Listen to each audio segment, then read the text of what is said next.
નમસ્કાર દર્શક મિત્રો, બોટાદ દસ્તક ન્યૂઝમાં આપનું હાર્દિક સ્વાગત છે અને હું છું એલડી મકવાણા। આપ જોઈ રહ્યા છો બોટાદ દસ્તક ન્યૂઝ। હવે પછીના સમાચાર વિગતવાર। રાજકોટની નમકીન કંપનીમાં લાગેલી આગ 14 કલાકે કાબૂમાં।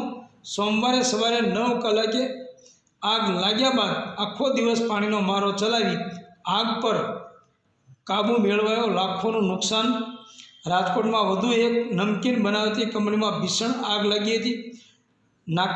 નાકરાવાડી નજીક વેફર નમકીન બનાવતી કેબીઝેડ કંપનીમાં સોમવારે સવારે 9 વાગ્યે આગ લાગતા દોડધામ મચી હતી, જે રાત્રે 10 વાગ્યાના અરસામાં કાબૂમાં આવી હતી। 50થી વધુ ફાયર ફાઇટરો દ્વારા પાણીનો મારો ચલાવી આગને કાબૂમાં લેવામાં આવી હતી।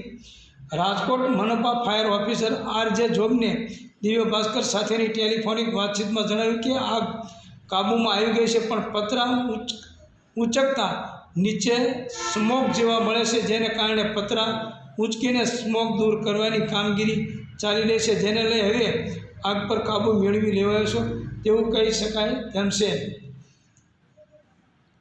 કેબીઝેડ ફ્રૂટ લિમિટેડ નામની HR મેનેજર સત્યજીત ઝાલાએ જણાવ્યું કે અહીં સવારે 9 વાગ્યાનો સમય છે। 9:15 આસપાસ મને કોલ આવ્યો હતો કે કંપનીમાં આગ લાગી છે, જેથી મેં તાત્કાલિક ફાયર વિભાગમાં જાણ કરી હતી।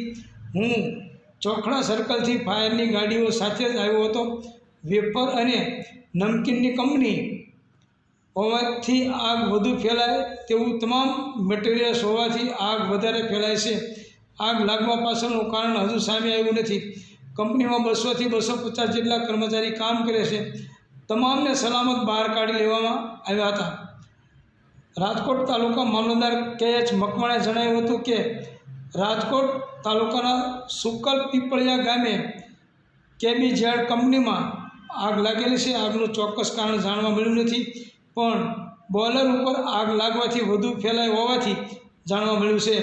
કંપનીના ફાયર ઓસી અંગે સવાલ કરતાં જણાવ્યું હતું કે હાલમાં અમે તેની તપાસ કરી નથી। કોઈ માનવ મૃત્યુ થયાનું અમારી ધ્યાને આવેલ નથી।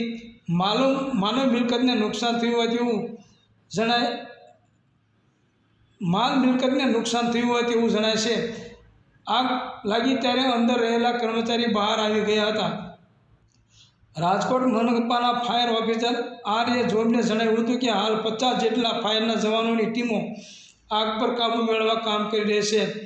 આગ ઓઇલ ટેન્કમાં ફેલાઈ હતી, જેના ઉપર કેમિકલ ફોર્મનો મારો ચલાવીને કાબૂ મેળવવા પ્રયાસ કરવામાં આવી રહ્યો છે।